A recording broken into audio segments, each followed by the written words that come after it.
They walk when the world sleeps. They drink the warmth of your blood and leave behind nothing but pale, empty skin. But they weren't born in castles or Hollywood. They rose from graves. This is how vampires came to exist. The first whispers came from the sands of Mesopotamia. A demon named Lilitu crept into men's dreams, drained newborns in their cradles, and vanished into the night. She was neither living nor dead. She was hungry. The Greeks feared the Lamia, cursed to devour children and drink blood, driven mad by her own loss. They said if you heard her crying under the moonlight, it was already too late.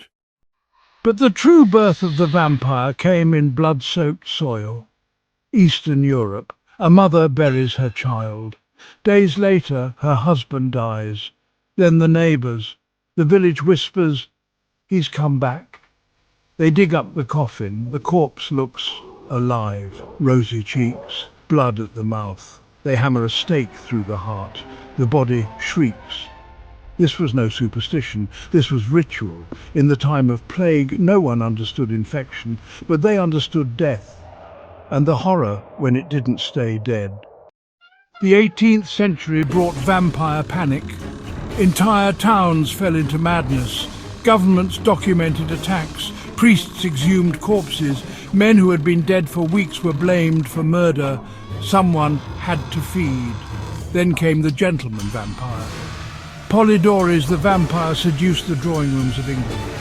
No longer a bloated corpse, the vampire became beautiful, elegant, deadly. But it was Dracula, born from the mind of Bram Stoker, that brought the nightmare to life.